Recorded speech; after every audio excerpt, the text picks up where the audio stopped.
16-16 घंटे का जो ऑपरेशन होगा, बेहोश करने के लिए किसका यूज किया जाता है? एगो का ऑपरेशन हो रहा था पेट का और इधर गिटार बजा रहा था। मतलब साइंस कितना डेवलप कर गया। पहले ना बड़ा मौत होती थी जब हम बेहोश करते थे, उसका जिम्मेदारी है वापस इसको होश में लाने का। देखे होंगे मूवी वगैरह में ना रुमाल में कुछ दवाई छिड़क के बेहोश कर देता है। इथरो बेहोश करता है तो भयानक बेहोश करता है, मुआइये देता है। आज के टाइम पे जो एडवांस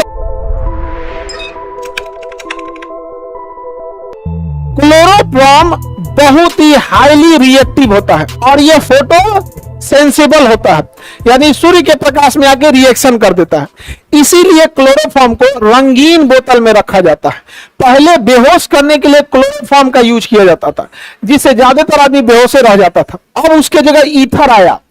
ईथरो बेहोश करता है तो भयानक बेहोश करता है, मुआइये देता है। बहुत मतलब उतना भी मतलब आज के टाइम पे जो एडवांस आ गया है एनेस्थीसिया, व्हाइट कलर का एक इंजेक्शन लेगा, आपको नॉर्मल सा पूछेगा, सब कोई दिक्कत नहीं, बस एक इंजेक्शन लगेगा। और इंजेक्शन लगाने से 1-2 घंटा पहले ही जब आप वार्ड में एडमिट रहेंगे ना, तो कोई सिस्टर आएगी, नर्स पहले से ना आपको इंट्रा किट पहना चुकी रहेगी। इंट्रा किट नसों में लगा दिए थे।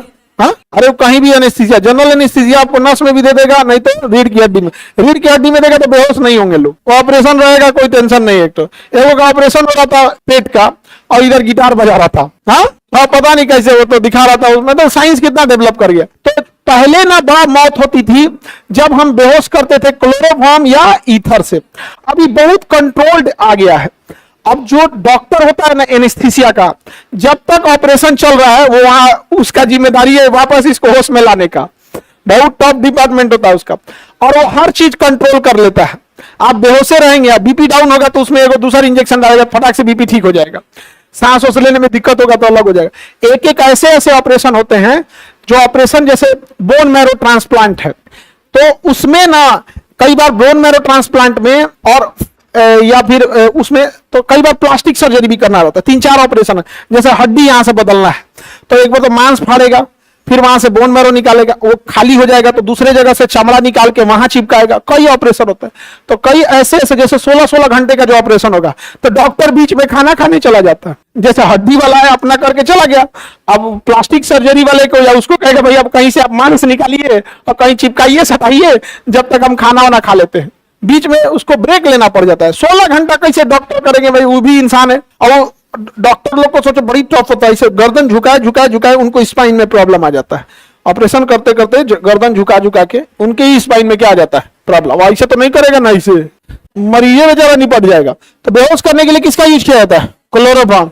रंगहीन गंधहीन होता था क्लोरोफॉर्म। यहाँ पर क्लोरोफॉर्म बनाने के लिए एथिलीन अल्कोहल का यूज किया जाता था।